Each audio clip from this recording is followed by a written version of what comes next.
रमन और नया सूट। एक दिन रमन के घर पर अभी गरम कोट पैंट पहनने की सर्दी तो नहीं आई। रमन सूट पहनकर बाहर चल देता है। अगर सूट नहीं पहनूंगा तो लोगों को कैसे पता चलेगा कि मैंने गरम सूट सिलवाया है। रास्ते में मोगा सिंह, और रमन कैसे हो? मोगा सिंह, क्या तुम्हें कोई खास चीज नजर नहीं आई? नहीं। क्या तुम्हारा ध्यान मेरे गरम सूट पर नहीं गया? क्या नया है? पूरे 800 रुपए खर्च हो गए हैं इस पर। इतना कहकर रमन आगे बढ़ जाता है। बस स्टॉप पर रमन बस में चढ़ता है। बस के अंदर, बाबू बैठ जाओ, सीट खाली है। नहीं, बैठने से मेरे सूट की प्रेस खराब हो जाएगी। ऑफिस में, Raman dumper and dumper company की फाइल लेकर मेरे कमरे में आओ। सर, क्या यह काम कल नहीं कर सकते? अगर मैंने वह फाइल बुलंदों से निकाली तो धूल मेरे गरम सूट को खराब कर देगी। रमन का बॉस रमन को हाथ पकड़कर अपने साथ ले चलता है। मेरे साथ आओ। कुछ देर बाद, दफ्तर की बजाय तुम्हारे लिए ये शोकेस की जगह ठीक रहेगी। हैं?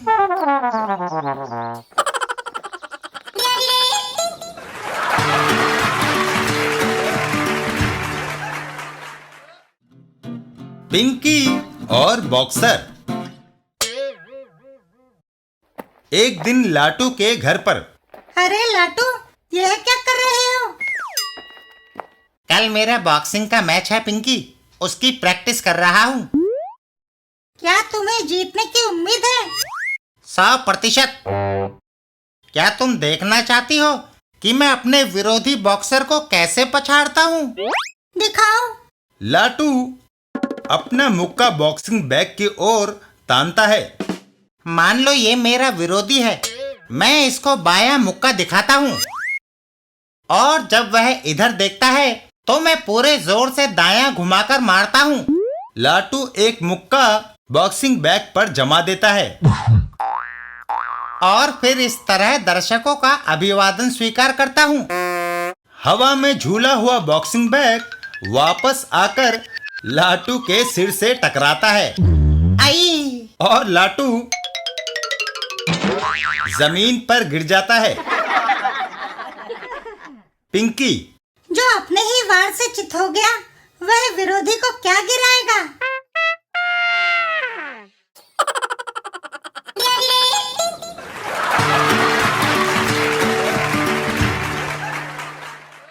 चाचा चौधरी और साबू पर्वत के उस पार। एक दिन एक रमणीय स्थान पर। चाचा जी, आगे बर्फीले पहाड़ हैं। साबू, हमें चोटी तक पहुंचना है, चाहे चढ़ाई दुश्वार होती जा रही है। चाचा जी, मुझे उत्सुकता है कि देखूं इस विशाल पर्वत के दूसरी तरफ क्या है। तो चढ़ते चलो साबू, मैं तुम्हारे पीछे आ रहा हूं। पहाड़ के ऊपर। आहा, यह आखिरी कोशिश है। और साबू ऊपर चढ़ जाता है। चाचा जी, मुझे अपना हाथ दो, मैं आपको ऊपर चला लूंगा। और वो दोनों चोटी पर खड़े होते हैं। चाचा जी, हम चोटी पर हैं। चाचा चौधरी, देखूं पहाड़ के दूसरी तरफ क्या है। तभी ओहो, पैर फिसला और चाचा चौधरी बर्फ में नीचे को फिसल जाते हैं। साबू चाचा चौधरी के पीछे पीछे। चाचा जी सैकड़ों फीट नीचे फिसलते जा रहे हैं, उन्हें थामना चाहिए। बर्फ के बड़े ढेले ने मुझे रोक लिया साबू। चाचा जी, क्या आप ठीक ठाक हैं? हाँ साबू, पहाड़ नरम बर्फ से ढका था, इसलिए खरोंच तक नहीं आई। तभी एक लड़की उन्हें देखती है और वहां से भाग खड़ी होती है। चाचा जी, वह कौन है? रुको! वहां पर कई सारी झोपड़ियां बनी होती हैं। उस तरह के और भी हैं। लेकिन सब हमसे भाग क्यों रहे हैं साबू?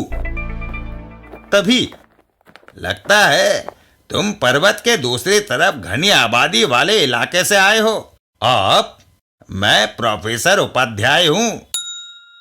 आदिवासी जातियों का अध्ययन करने यहाँ आया था। शहर के कोलाहल से दूर ये जगह मुझे इतनी भाई कि मैं वापस नहीं गया। हमें देखते ही आदिवासी भाग क्यों खड़े हुए? क्रूर भूखा यहाँ आकर आदिवासियों को उठाकर ले जाता है और उन्हें गुलाम बना लेता है, इसलिए वह हर अजनबी से डरते हैं। अचानक वहां तेज आवाज गूंज उठती है। अरे ये कैसी आवाज है? विशाल भूखा गुलामों को लेने आ रहा है। भूखा वहां आ जाता है। तुम्हें मेरे साथ चलना होगा, नहीं तो फिर मरना होगा। इतना कहकर भूखा साबू पर वार कर देता है, लेकिन भूखा का अगला हमला अभी मेरा ताकतवर मुक्का तुम्हें खत्म करने के लिए है। साबू उसका हाथ पकड़ लेता है।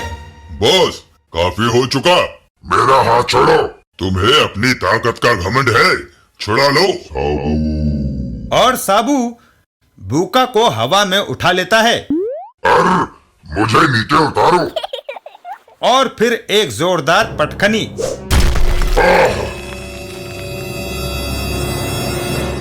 साथियों आ जाओ, भूखा मारा गया। चाचा चौधरी और साबू वापस चल देते हैं। अच्छा प्रोफेसर उपाध्याय, हम अपनी दुनिया को जाते हैं। अलविदा।